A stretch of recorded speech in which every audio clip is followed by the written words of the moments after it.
হঠাৎ রাশিয়ায় মোদি কেন যাচ্ছেন? Is something big about to happen? বিশ্ব রাজনীতির এই অস্থির সময় যখন প্রতিটি পদক্ষেপই নতুন সমীকরণ তৈরি করছে, ঠিক তখনই এমন এক ঘোষণা সামনে এলো যা সবার দৃষ্টি ঘুরিয়ে দিয়েছে মস্কোর দিকে। কেন হঠাৎ করেই রাশিয়া সরাসরি নরেন্দ্র মোদীর নাম উচ্চারণ করে জানালো তারা তার অপেক্ষায়? এর পেছনে কি শুধুই কূটনৈতিক সৌজন্য, নাকি এর গভীরে লুকিয়ে আছে এমন কোনো সিদ্ধান্ত যা বিশ্ব শক্তির ভারসাম্যই বদলে দিতে পারে? আসুন আজকে এই তথ্যই আপনাদের সাথে ভাগ করে নেব এই ভিডিওটির মাধ্যমে। নমস্কার বন্ধুরা, ভারত দর্শন চ্যানেলে আপনাদের সকলকে স্বাগত জানাই। বিশ্বমঞ্চে উত্তেজনা যখন চরমে, তখন সার্গেই লাভরভের এই মন্তব্য যেন এক বড় সংকেত। কেন এই মুহূর্তে ভারতের প্রধানমন্ত্রীকে এত গুরুত্ব দিচ্ছে রাশিয়া? কি এমন আলোচনা হতে পারে যা শুধু দুই দেশের সম্পর্ক নয়, বরং পুরো বিশ্বের ভবিষ্যৎ দিকনির্দেশ ঠিক করতে পারে? এই সফর কি কেবল একটি আনুষ্ঠানিক বৈঠক, নাকি এটি হতে চলেছে এমন এক কূটনৈতিক চাল যা ভারতকে নিয়ে যাবে এক নতুন উচ্চতায়, যেখানে সে শুধু অংশগ্রহণকারী নয়, বরং বিশ্ব রাজনীতির অন্যতম প্রধান চালিকা শক্তি? আজকের এই ভিডিওতে আমরা ধাপে ধাপে সেই রহস্য উন্মোচন করব। তবে তথ্যগুলি সম্বন্ধে জানবার আগে আপনারা যারা এই চ্যানেলে নতুন, তারা অবশ্যই চ্যানেলটি সাবস্ক্রাইব করুন এবং বেল বাটনে প্রেস করুন এরকম আরও অনেক নতুন ভিডিও নোটিফিকেশন পেতে। ভিডিও দেখে ভালো লাগলে অবশ্যই লাইক করবেন এবং সবাইকে শেয়ার করবেন, যাতে তারাও ভিডিও দেখে উপকৃত হয়। কমেন্টে জয় হিন্দ ও জয় ভারতকে ভুলবেন না। এবার চলুন বিষয়টি বিস্তারিতভাবে জেনে নেওয়া যাক। বিশ্বের অন্যতম প্রভাবশালী কূটনৈতিক সার্গেই লাভরভ যখন স্পষ্ট ভাষায় জানান যে রাশিয়ার প্রধানমন্ত্রী মোদির জন্য অপেক্ষা করছে, তখন তার নিছক একটি আনুষ্ঠানিক মন্তব্য নয়, বরং এটি একটি এমন সংকেত যা ইঙ্গিত দেয় মস্কো ও নয়াদিল্লির মধ্যে এমন কিছু বড় চুক্তি হতে চলেছে যা আগামী কয়েক দশকের আন্তর্জাতিক সম্পর্ককে প্রভাবিত করতে পারে।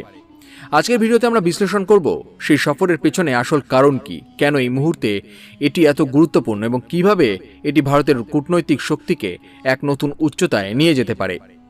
কয়েক মাস আগেই 2024 সালে জুলাইয়ে নরেন্দ্র মোদী সফর করেছিলেন মস্কোয়ের। সেখানে তার সঙ্গে বৈঠক হয়েছিল পুতিনের সঙ্গে। সেই বৈঠকে আলোচনা হয় প্রতিরক্ষা সহযোগিতা, শক্তি নিরাপত্তা এবং বাণিজ্য সম্প্রসারণ নিয়ে। সেই সফরের পর থেকে স্পষ্ট হয়ে গিয়েছিল ভারত ও রাশিয়ার সম্পর্ক শুধুমাত্র ঐতিহাসিক নয়, বরং তা ভবিষ্যতের জন্য অত্যন্ত গুরুত্বপূর্ণ। কিন্তু আজকের পরিস্থিতি আরও জটিল, আরও সংবেদনশীল। আন্তর্জাতিক মঞ্চে একাধিক শক্তির দ্বন্দ্ব, জ্বালানি সংকট এবং নতুন নতুন জোট গঠনের প্রেক্ষাপটে এই সফর যেন এক নতুন মোড়ের ইঙ্গিত দিচ্ছে। ভারত আজ এমন অবস্থানে দাঁড়িয়ে আছে যেখানে সে একই সঙ্গে বিভিন্ন শক্তির সঙ্গে সম্পর্ক বজায় রাখতে সক্ষম। একদিকে যেমন ইউনাইটেড স্টেটসের সঙ্গে তার কৌশলগত অংশীদারিত্ব বাড়ছে, অন্যদিকে তেমনই রাশিয়ার সঙ্গে ঐতিহ্যবাহী সম্পর্ক আরও গভীর হচ্ছে। এই ভারসাম্য রক্ষা করা সহজ নয়, কিন্তু ভারত তা দক্ষতার সঙ্গে করে দেখাচ্ছে। আর ঠিক এই কারণেই আজ বিশ্বজুড়ে ভারতের গুরুত্ব বহুগুণে বেড়েছে। এই সফরের অন্যতম প্রধান উদ্দেশ্য হতে পারে শক্তি সহযোগিতা। বর্তমানে বিশ্বের জ্বালানি নিরাপত্তা একটি বড় চ্যালেঞ্জ হয়ে দাঁড়িয়েছে। রাশিয়া বিশ্বের অন্যতম বৃহৎ জ্বালানি সরবরাহকারী দেশ এবং ভারত একটি দ্রুত বিকাশমান অর্থনীতি, যার জন্য স্থিতিশীল জ্বালানি সরবরাহ অত্যন্ত জরুরি। তাই এই সফরে নতুন চুক্তি হতে পারে যা ভারতের অর্থনীতিকে আরও শক্তিশালী করবে এবং একই সঙ্গে রাশিয়ার জন্য একটি বিশাল বাজার নিশ্চিত করবে। প্রতিরক্ষা ক্ষেত্রেও এই সফরের গুরুত্ব অপরিসীম। বহু বছর ধরেই ভারত ও রাশিয়ার মধ্যে প্রতিরক্ষা সহযোগিতা রয়েছে। আধুনিক প্রযুক্তি, উন্নত অস্ত্র ব্যবস্থা এবং যৌথ উৎপাদনের মাধ্যমে এই সম্পর্ক আরও গভীর হয়েছে। এই সফরে নতুন প্রকল্পের ঘোষণা হতে পারে যা ভারতের প্রতিরক্ষা সক্ষমতাকে আরও শক্তিশালী করবে এবং দেশকে আত্মনির্ভরতার পথে এগিয়ে নিয়ে যাবে। তবে শুধু অর্থনীতি বা প্রতিরক্ষা নয়, এই সফরের আরেকটি গুরুত্বপূর্ণ দিক হল কূটনৈতিক বার্তা। বর্তমান বিশ্বে যেখানে বিভিন্ন দেশ নিজেদের প্রভাব বাড়াতে নতুন নতুন জোট গঠন করছে, সেখানে ভারত একটি স্বতন্ত্র অবস্থান বজায় রেখেছে। এই সফরের মাধ্যমে ভারত দেখাতে চায় সে কারো অনুসারী নয়, বরং নিজের স্বার্থ অনুযায়ী সিদ্ধান্ত নিতে সক্ষম একটি শক্তিশালী দেশ। বিশেষজ্ঞদের মতে এই সফর ভারত রাশিয়া বাণিজ্য সম্পর্ককে এক নতুন উচ্চতায় নিয়ে যেতে পারে। বর্তমানে দুই দেশের মধ্যে বাণিজ্যের পরিমাণ প্রায় $8.7 বিলিয়ন এবং লক্ষ্য রাখা হয়েছে 2030 সালের মধ্যে তা $100 বিলিয়ন পৌঁছে দেওয়া। এই লক্ষ্য অর্জনের জন্য উভয় দেশই একাধিক উদ্যোগ নিচ্ছে এবং এই সফর সেই প্রচেষ্টাকে আরও ত্বরান্বিত করতে পারে। এই সফরের আরেকটি গুরুত্বপূর্ণ দিক হল ভারতের বৈশ্বিক ভূমিকা। আজ ভারত শুধু একটি আঞ্চলিক শক্তি নয়, বরং একটি বৈশ্বিক শক্তি হিসেবে আত্মপ্রকাশ করেছে। আন্তর্জাতিক সমস্যার সমাধানে শক্তি প্রতিষ্ঠা এবং উন্নয়নমূলক উদ্যোগে ভারতের ভূমিকা দিন দিন বাড়ছে। এই সফরের মাধ্যমে সেই ভূমিকা আরও সুদৃঢ় হতে পারে। এখন প্রশ্ন হলো, এই সফরের পর বিশ্ব রাজনীতিতে কি পরিবর্তন আসতে পারে?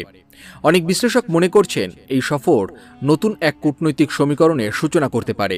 ভারত, রাশিয়া এবং অন্যান্য বড় শক্তির মধ্যে এক নতুন ভারসাম্য তৈরি হতে পারে, যা ভবিষ্যতের আন্তর্জাতিক সম্পর্ককে প্রভাবিত করবে। এখন প্রশ্ন উঠছে, এই সফরের বাস্তব প্রভাব ঠিক কোথায় পড়তে পারে? প্রথমত, অর্থনৈতিক ক্ষেত্রেই এর বড় প্রতিফলন দেখা যেতে পারে। ইন্ডিয়া এবং রাশিয়ার মধ্যে বাণিজ্য বাড়ানোর যে উচ্চাকাঙ্ক্ষী লক্ষ্য নির্ধারণ করা হয়েছে তা বাস্তবায়নের জন্য এই সফর গুরুত্বপূর্ণ ভূমিকা নিতে পারে।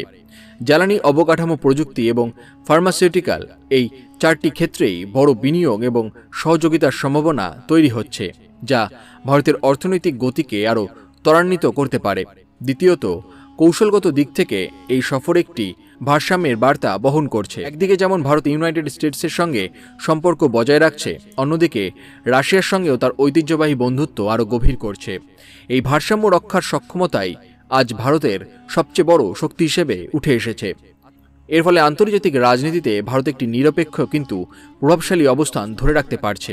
তৃতীয়ত, এই সফর ভারতের বৈশ্বিক ভাবমূর্তিকে আরও উজ্জ্বল করবে। আজকের দিনে আন্তর্জাতিক মঞ্চে এমন দেশ খুব কমই আছে যারা একাধিক শক্তির সঙ্গে সমানভাবে সম্পর্ক বজায় রেখে নিজের স্বার্থ সফলভাবে রক্ষা করতে পারে। নরেন্দ্র মোদীর নেতৃত্বে ভারত সেই বিরল অবস্থানটি অর্জন করেছে। এই সফর সেই অবস্থানকে আরও দৃঢ় করবে এবং বিশ্বকে একটি পরিষ্কার বার্তা দেবে। ভারত এখন শুধু অংশগ্রহণকারী নয়, বরং ভবিষ্যতের দিক নির্দেশ নির্ধারণকারী শক্তিগুলোর মধ্যে অন্যতম। সবশেষে বলা যায়, নরেন্দ্র মোদীর সম্ভাব্য রাশিয়া সফর শুধু একটি কূটনৈতিক সফর নয়, এটি এমন একটি পদক্ষেপ যা ভারতের বৈশ্বিক অবস্থানকে আরও শক্তিশালী করতে পারে। এটি প্রমাণ করে যে ভারত আজ এমন একটি অবস্থানে পৌঁছেছে যেখানে সে শুধু বিশ্ব রাজনীতির অংশ নয়, বরং তার অন্যতম চালিকা শক্তি। আর সেই কারণেই এই সফরকে ঘিরে এত উত্তেজনা, এত কৌতূহল, এত প্রত্যাশা। এই সফর শুধুমাত্র বর্তমান সময়ের কূটনৈতিক পদক্ষেপ নয়, বরং ভবিষ্যতের জন্য একটি সুদূর প্রসারী পরিকল্পনার অংশ। এর মাধ্যমে ভারত তার আন্তর্জাতিক সম্পর্ককে আরও শক্তিশালী করবে এবং নতুন নতুন সুযোগের দরজা খুলবে। বিশ্ব যখন নতুন সমীকরণ খুঁজছে, তখন ভারত সেই পরিবর্তনের কেন্দ্রবিন্দু হয়ে উঠছে। আর এই সফর সেই যাত্রারই একটি গুরুত্বপূর্ণ অধ্যায়। আরও গুরুত্বপূর্ণ বিষয় হল, এই সফর ভবিষ্যতের বহুপাক্ষিক সহযোগিতার নতুন দিগন্ত খুলে দিতে পারে। আন্তর্জাতিক মঞ্চে ভারতের সক্রিয় ভূমিকা আরও বাড়বে এবং বিভিন্ন বৈশ্বিক ইস্যুতে তার মতামত আরও গুরুত্ব পাবে।